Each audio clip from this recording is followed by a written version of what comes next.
오늘 시간에는 삶의 우선순위라는 제목으로 하나님 말씀 증거하도록 하겠습니다. 주일 설교를 통해서 에스라 강해 설교를 하고 있습니다. 지난주일 설교 기억나시나요? 하나님의 백성들이 성전 재건을 하다가 대적들의 방해로 16년 동안이나 공사가 중단됩니다. 그때 하나님께서 학개 선지자를 보내주시고 스가랴 선지자를 보내주시고 하나님의 백성들의 마음을 감동시켜 주시지요. 그리고 하나님께서 하나님의 백성들의 손을 강하게 해주십니다. 그래서 성전 재건 공사를 다시 시작을 합니다. 4년 동안 공사를 하고 드디어 20년 만에 성전을 완공을 합니다. 그리고 봉헌식을 하지요. 숫소 100마리 그리고 숫양 200마리 그리고 어린 양 400마리를 잡습니다. 상당한 양이지요. 감사의 축제에 제사를 드리는 겁니다. 또 이스라엘 12지파의 숫자를 따라서 염소 12마리를 잡고 속죄 제사를 드립니다. 회개의 제사를 드리는 것이지요. 그리고 때마침 그때가 유월절 기간이었습니다. 그래서 일주일 동안 유월절을 지키게 됩니다. 엄청난 축제였고 감사였습니다. 그런데 또 문제가 생기고 맙니다. 지금 에스라서 말씀을 보면 계속 문제 생기고 해결되고 문제 생기고 해결되고 문제 생기고 해결되고 이게 계속 반복되고 있죠. 근데 또 문제가 생겼습니다. 성전만 지어놓으면 될 줄 알았는데 그게 아니었습니다. 성전을 짓고 나서 처음에는 하나님의 백성들이 성전을 중심으로 열심히 모였습니다. 아마 매일 성전에 찾아갔겠지요. 또 모세 율법에 정해놓은 대로 제사도 매일 그리고 절기마다 잘 드렸습니다. 제사장도 세워놓았죠. 레위인도 세워놓았죠. 하나님의 말씀도 가르쳤겠죠. 처음에는 말씀도 잘 배웠습니다. 또 찬양대도 조직을 했었죠. 지휘자도 있었고 노래하는 자도 세웠고 악기 연주하는 자도 세웠습니다. 그런데 시간이 지나가는데 1년이 지나가고 5년이 지나가고 10년이 지나가고 20년 지나가고 계속 시간이 지나가서 60년이라고 하는 시간이 지나가게 됩니다. 상당히 많은 시간이 지금 지나간 거예요. 60년 시간 흘러갔습니다. 그랬더니 모든 게 다 변해버리고 맙니다. 이제 하나님의 백성들이 바벨론 포로 생활 끝나고 나서 고향에 돌아오고 나서 성전 완공하는 데까지 20년 걸렸어요. 그리고 성전 완공하고 나서 또 60년 걸렸어요. 이제 80년 고향 돌아와서 이제 살고 있는 거예요. 이제 하나님의 백성들이 먹고 살만해졌습니다. 자기 집도 갖게 되고 땅도 갖게 되고 농사도 짓게 되고 돈도 벌게 되고 여유도 생기게 됐던 거예요. 그랬더니 신앙생활이 다 형식적으로 변해갑니다. 처음에 고향 돌아와가지고 성전 짓고 하나님 중심으로 말씀 중심으로 살겠다는 그 결심 다 사라져 버렸습니다. 하나님 말씀 배우고 기도하면서 살겠다라고 하는 그 신앙의 결심 다 없어져 버렸습니다. 이제 세상에 재밌는 게 더 많아졌습니다. 성전 말고 저 세상에서 내가 관심 있는 것들이 더 많아졌습니다. 성전에 와서 하나님 앞에 예배드리고 말씀 듣고 기도하는 것보다 이 세상에서 내가 뭘 먹고 뭘 즐기면서 살아야 될까 관심 있는 게 너무나 많아진 거예요. 제가 생각해 보니까 지금으로부터 40년 전 1980년대 한국에서 신앙생활 했을 때 모습을 보면 정말 지금하고는 비교되지 않을 만한 엄청난 일들이 많았던 것 같습니다. 주중에도 평일 새벽 예배가 있었고요. 수요 저녁 예배도 있었고 금요 저녁 예배도 있었습니다. 주일날에는 주일 새벽 예배가 있었고 주일 1부, 2부 예배가 있었고 주일 저녁 7시 예배가 있었습니다. 주일에 교회를 몇 번 갈까요? 3번 갑니다. 새벽 예배 갔다가 집에 왔다가 1부 예배, 2부 예배 갔다가 다시 또 집에 왔다가 저녁 7시가 되면 또 교회 갑니다. 이렇게 거의 20년을 예배를 드렸어요. 그런데 2000년대가 되면서 상황이 많이 이제 변해가기 시작을 합니다. 이제 주일 저녁 예배는 없어집니다. 7시 예배는 없어지고 그 예배를 당겨가지고 주일 오후 2시나 혹은 주일 오후 3시쯤에 오후 예배로 이제 바뀌게 되지요. 수요 예배와 금요 예배 중에서는 하나만 남기고 이제 없어지게 됩니다. 예배뿐만이 아니라 신앙생활하는 모습도 많이 바뀌었죠. 그때 그 당시에는 이제 대한민국이 경제 성장이 많이 됩니다. 그리고 세상도 많이 발전하게 되지요. 예전에는 교회가 세상의 문화를 선도해 갔습니다. 그 교회 가야 재밌는 게 있었고 교회 가야 신기한 게 있었던 거예요. 그런데 완전히 바뀌었어요. 이제는 세상에 좋은 게 너무나 많아졌습니다. 이제는 사람들이 교회에 모여서 교회를 중심으로 신앙생활하는 게 아니라 자기 개인별로 각 가정별로 주말이 되면 다 어디론가 놀러 가게 됩니다. 그리고 더 이상 이제 교회 중심의 문화를 잃어버리는 거예요. 이제는 세상이 교회를 거꾸로 이끌어가는 그런 상황이 되어버리고 말았습니다. 근데 우리들도 비슷한 것 같습니다. 40년 전, 50년 전 처음에 여러분들 이민 오셔가지고 신앙생활 했을 때 모습을 보면요, 정말 그때 살기 힘들고 먹고 또 지내기 일하기 어려웠습니다. 그런데 교회 가는 게 너무 좋았죠. 정말 교회 가서 신앙생활 열심히 했습니다. 그런데 삶의 우선순위가 어느 순간부터 뒤바뀌기 시작을 합니다. 영적인 우선순위가 뒤로 다 밀리기 시작을 합니다. 세상에서 나의 만족과 유익과 즐거움, 오락, 쾌락, 이제 이런 게 다 우선순위가 되고 마는 거예요. 하나님의 백성들도 똑같았습니다. 성전 완공하고 나서 이제 60년, 긴 세월이죠. 60년 시간 지나가고 나니까 이제 성전은 건물로만 남아있을 뿐이에요. 그냥 눈에 보이는 건물일 뿐이에요, 성전이. 하나님의 백성들이 어떻게 변해버렸냐면 성전은 있는데 말씀은 없습니다. 건물은 있는데 사람은 없습니다. 형식은 있는데 내용은 없습니다. 지식은 있는데 삶이 없습니다. 제가 아주 함축적으로 지금 말씀을 드린 거예요. 정말 성전만 짓고 나면 모든 게 다 잘 될 줄 알았습니다. 그리고 처음에는 성전을 중심으로 신앙생활도 열심히 했습니다. 그런데 60년 시간이 지나가고 나니까 성전은 있는데 말씀은 없고, 건물은 있는데 사람은 없고, 형식은 있는데 내용은 없고, 머리만 있고 지식만 있는데 삶이 없는 거예요. 이걸 뭐라고 할까요? 이런 신앙을 뭐라고 할까요? 껍데기 신앙, 빈 껍데기 신앙. 눈에 보이는 건 있어요. 건물, 외형적인 모습은 있어요. 근데 그 속을 들여다보니까 아무것도 없는 거예요. 신앙에 대한 열심과 불과 뜨거움 하나도 없는 거예요. 60년 지나가니까 하나님의 백성들의 모습이 그렇게 바뀌었어요. 자, 하나님께서 그렇다면 이 문제를 어떻게 해결을 해 주실까요? 우리가 지금 에스라서를 다루고 있는데 에스라서에 지금까지 에스라가 한 번도 안 나왔습니다. 그죠? 드디어 이제 에스라서 7장이 되니까 우리의 주인공 에스라가 등장을 하기 시작을 합니다. 에스라서 7장 말씀을 보면요, 에스라가 누구인지 이제 소개를 하고 있는데 족보가 나오기 시작을 합니다. 여러분 아까 성경 봉독하기 힘드셨죠? 뭔 사람 이름이 이렇게 어려운 사람 이름들이 많이 나오는지, 에스라의 윗대 1대는 누구였고 2대는 누구였고 몇 대 몇 대는 누구였고 쭉 올라가가지고 16대까지 올라갑니다. 그 16대 조상이 누구였습니까? 대제사장 아론이었습니다. 왜 에스라가 자기가 에스라서를 지었는데 족보 이야기를 먼저 꺼내고 있을까요? 에스라가 그만큼 특별한 사람이었다는 거죠. 대제사장 아론의 후손이었던 거예요. 당시에 제사장은 아무나 될 수가 없었습니다.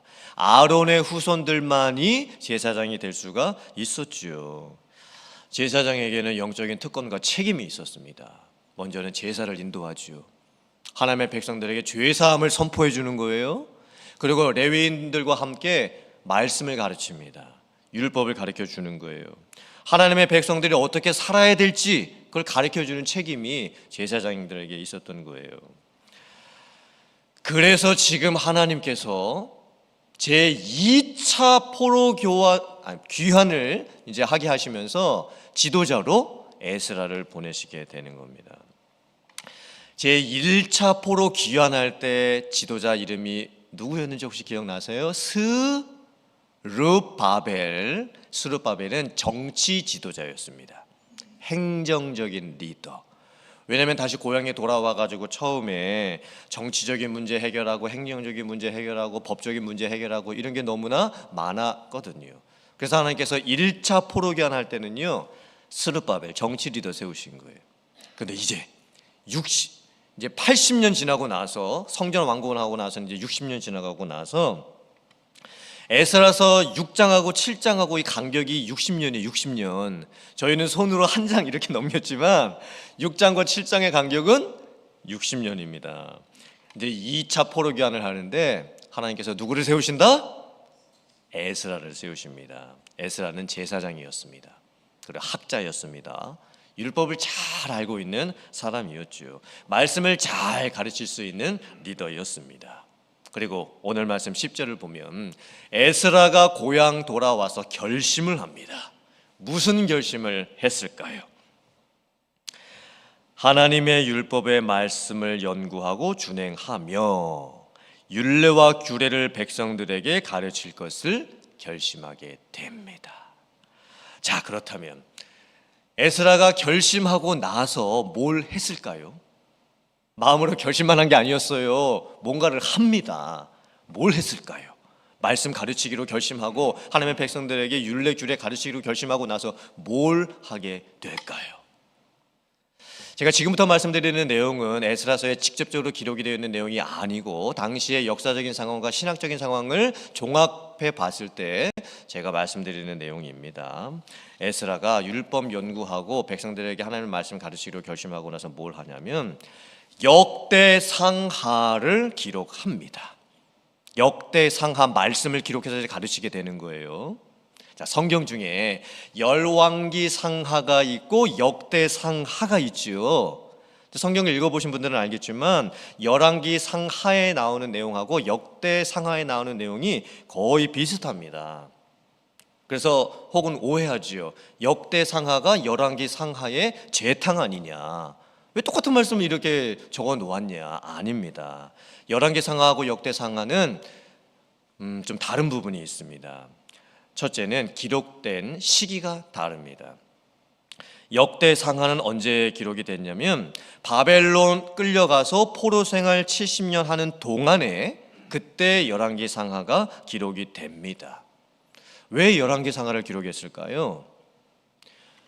왜 하나님의 백성들이 포로로 끌려오게 되었는가? 왜 우리들의 나라는 망할 수밖에 없었는가? 하나님의 백성들은 무슨 죄를 지었고 하나님 앞에서 뭐를 잘못했을까? 하나님은 왜 하나님의 백성들을 심판하실 수밖에 없었는가? 그것을 가르쳐 주는 것이 열왕기 상하였습니다. 즉 과거의 역사를 돌아보자는 거죠. 그래서 열왕기 상하는요, 역사적인 관점에서 쓰인 거예요. 선지자적인 관점에서 쓰였습니다. 그렇다면 역대 상하는 왜 쓰여졌을까요? 언제 쓰여졌을까요? 참 신기한 게요, 역대 하의 마지막 두 절하고 에스라의 1장 1절 2절하고 똑같습니다. 이게 무슨 의미일까요? 역대하의 마지막 두 절하고 에스라의 첫 두 절하고 똑같아요. 즉 역대상하도 에스라가 지었을 확률이 높습니다. 역대상하는 언제 기록이 되냐면 포로 생활 마치고 고향에 포로로 귀환하고 난 후에 이 역대상하가 기록이 되는 거예요. 그렇다면 에스라가 왜 역대상하를 기록했을까요? 자, 고향 돌아와가지고 성전만 지으면 다 될 줄 알았어요. 성전만 지어 놓으면 하나님께 예배드리고 말씀드리고 하는 이 신앙생활이 다 회복이 될 줄만 알았습니다. 근데 그게 아니었어요. 고향은 돌아왔는데 정말 어렵게 결정하고 고향 돌아온 거예요. 하나님의 백성들이 다 돌아온 게 아닙니다. 많은 사람들은 여전히 페르시아에 남아 있었어요. 일부만 돌아왔어요. 그런데 성전 짓는 데만요, 몇 년 걸렸어요? 20년 걸렸어요.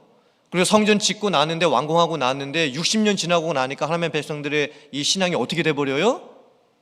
빈 껍데기밖에 남지 않은 신앙으로 바뀌게 되는 거예요.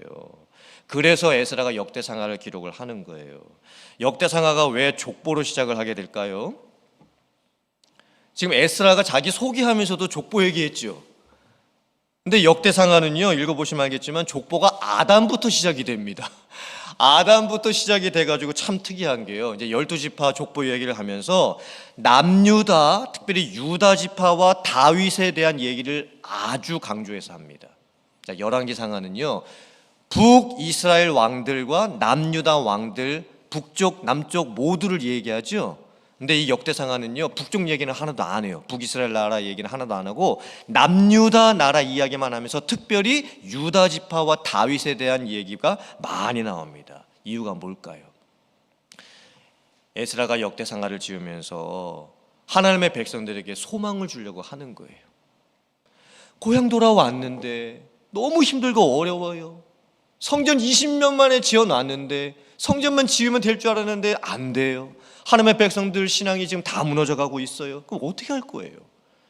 그래서 에스라가 역대상을 짓는 거예요. 하나님께서 유다 지파를 세우셨고 다윗 왕을 세우셨다. 그리고 다윗 왕의 후손을 통해서 누가 오실 것이다? 메시아가 오시게 될 것이다. 하나님의 나라가 이루어지게 될 것이다. 영적인 우선순위를 잃어버리고 살았던 하나님의 백성들에게 장차 오실 메시아에 대한 소망의 약속을 주고 있는 거예요. 제사적인 관점으로 이제 역대상을 쓰지요. 에스라가 제사장이잖아요. 그 자기가 제사장으로서 이 역대상을 제사장적 관점으로 쓰는 거예요. 뭘 회복해야 된다? 말씀 회복해야 된다. 제사 회복해야 된다. 예배 회복해야 된다. 신앙 회복해야 된다. 열심 회복해야 된다. 이런 목적으로 역대상하를 쓰게 되는 거예요. 영적 회복, 목마름의 회복, 삶의 회복, 우선순위 회복, 껍데기 같은 내 신앙을 어떻게 바꿀 수 있을까? 이거 해야 된다고 역대상하를 지금 에스라가 쓰고 있는 거예요. 기독교 역사 가운데 중세 시대라는 게 있습니다.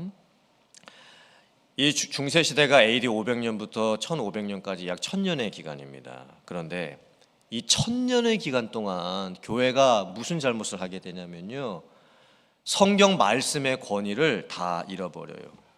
그리고는 성경 말씀보다 교황의 말의 권위를 더 높여놓습니다. 그러니까 교권주의가 생기는 거예요. 성경 말씀이 높은 게 아니라 교황의 말이 더 높아요. 이게 한쪽에서 일어났어요. 그 다음에 다른 한쪽에서는 또 뭐가 일어나냐면 신비주의가 일어나요. 기록된 성경 말씀보다 신비주의, 자기가 하나님으로부터 직통 계시를 받았다는 거예요. 하나님이 자기에게 뭐 특별한 말씀을 주셨다는 거예요.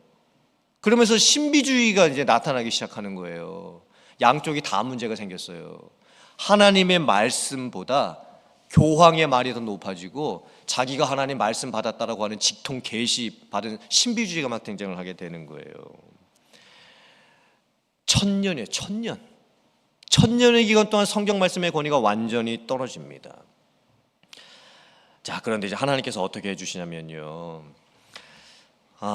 구약 성경은 어느 언어로 기록이 되어 있죠? 히브리어. 신약 성경은 어느 언어로 기록되어 있죠? 헬라어.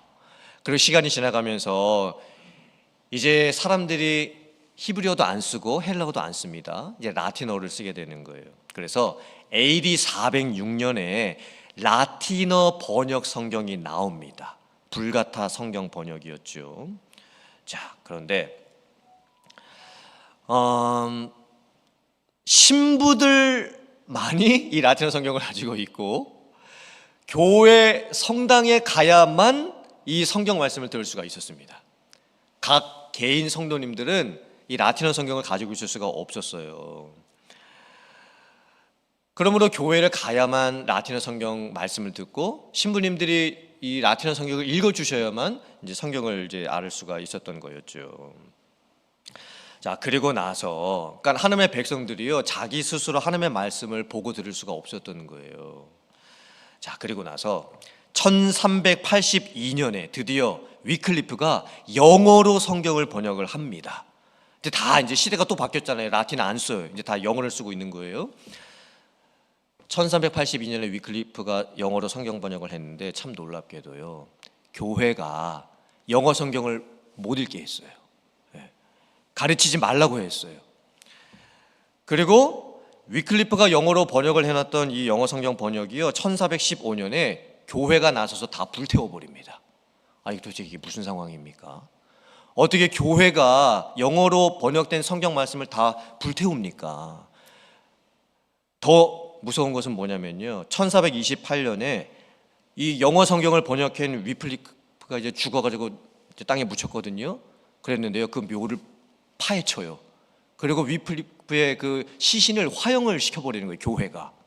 여러분, 이게 도대체 무슨 상황인 겁니까?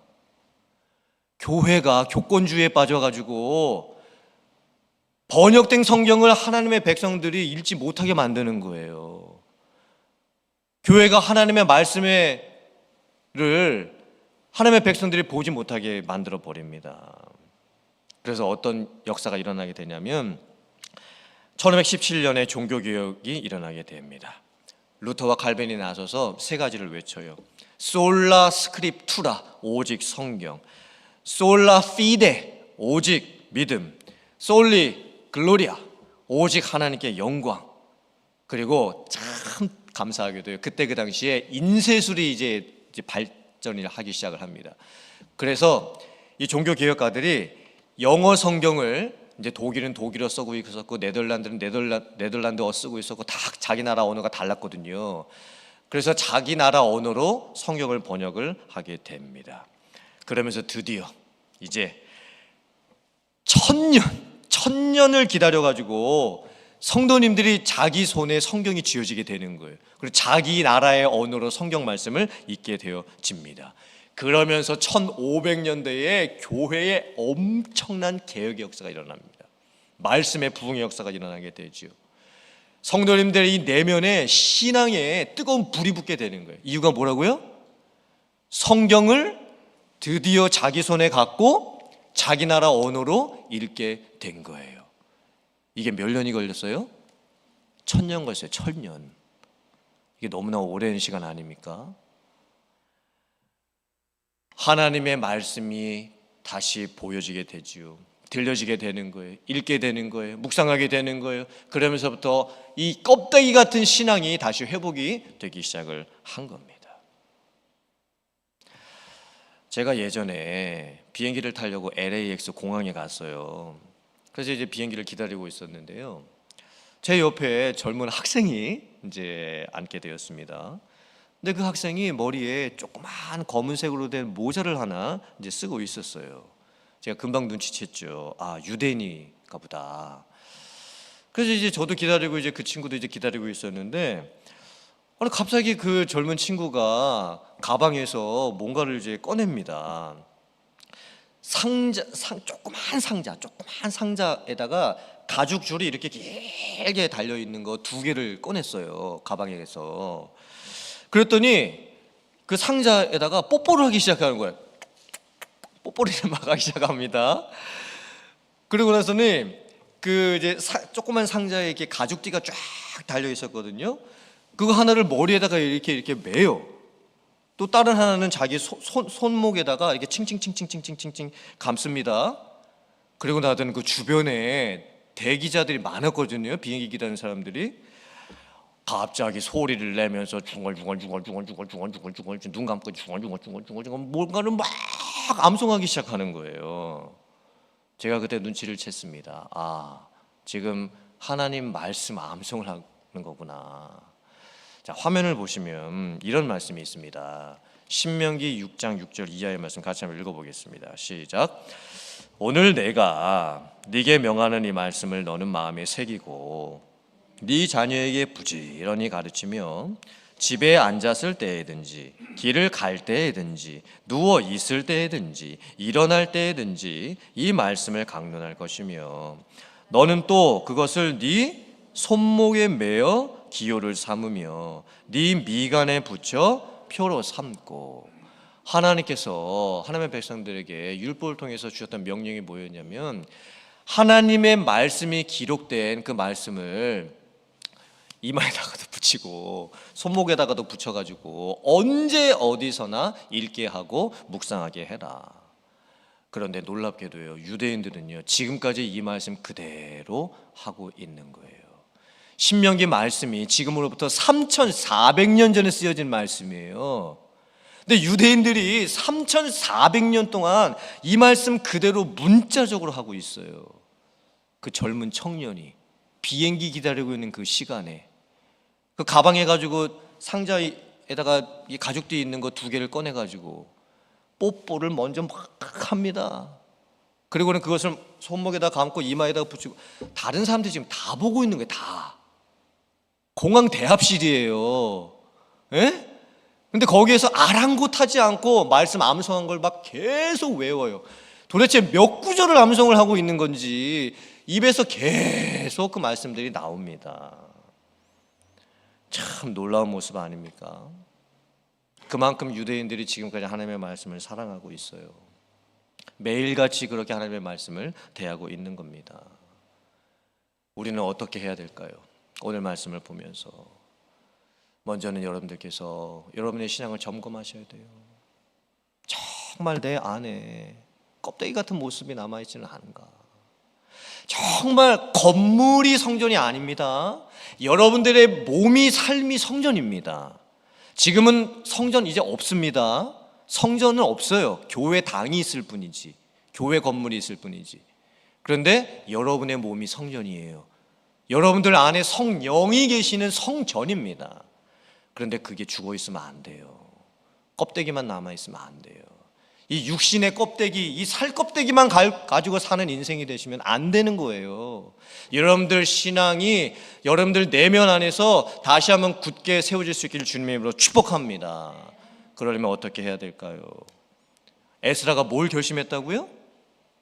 말씀 가르칠 거 결심하고 하나님의 백성들이 하나님의 말씀 듣도록 어떻게 해야 될까? 그거 결심을 합니다. 그리고 뭐를 해요? 역대상을 기록하고, 그리고 제가 다음에 계속 말씀드리겠지만 에스라도 똑같습니다. 종교 계획을 일으키게 돼요. 삶의 계획을 일으키게 되지요. 그러면서 하나님의 백성들이 이제 변해가게 되는 거예요. 하나님께서는 오늘날 에스라와 같은 한 사람을 찾고 계십니다. 그 에스라 한 사람을 통해서 하나님의 백성들이 변화되기 시작하는 거예요. 많은 사람들에게 영향력을 주기 시작을 했습니다. 오늘날에도 목사님들도 중요하지만 평신도 한 분 한 분들이 너무나 중요합니다. 평신도 한 분 한 분들이 깨어나셔야 돼요. 말씀으로 살아나셔야 되는 거예요. 훈련을 받으셔야 합니다. 그리고 마음속에 불이 붙으셔야죠. 불이 있어야 되는 거예요. 마음에 그 불이 붙는 사람이 하나님께 쓰임받는 거고, 그분들을 통해서 교회가 세워지는 거고 하나님의 나라가 이루어져 가게 되는 줄 믿습니다. 하나님께서 원하시는 건 여러분들이 깨어나시는 거예요. 더 이상 잠자시면 안 돼요. 여러분들이 깨어나셔야 합니다. 영적인 민감성을 가지셔야 되지요. 메마르라 계시면 안 되는 거예요. 정말 내가 하나님의 말씀을 듣고 있는가? 정말 내가 하나님의 말씀을 깨닫고 있는가? 정말 그 말씀대로 내가 살려고 애쓰고 있는가? 나는 하나님 말씀 앞에 어떤 모습으로 서 있는가? 오늘 지금 여러분들께 하나님께서 오늘 말씀을 통해서 주시는 말씀입니다. 영적 회복이 여러분들의 심령 안에 일어날 수 있기를 주님의 이름으로 축복합니다. 신앙적으로 부흥해가는 역사가 교회 안에 일어날 수 있기를 축복합니다. 그래서 오늘 이 에스라서에 기록된 이 모든 말씀들이 정말 여러분의 삶에서 그대로 이루어지고 삶의 개혁, 또 마음의 개혁, 그런 영적인 개혁이 여러분들에게 일어나실 수 있기를 주님의 이름으로 축원합니다. 아멘.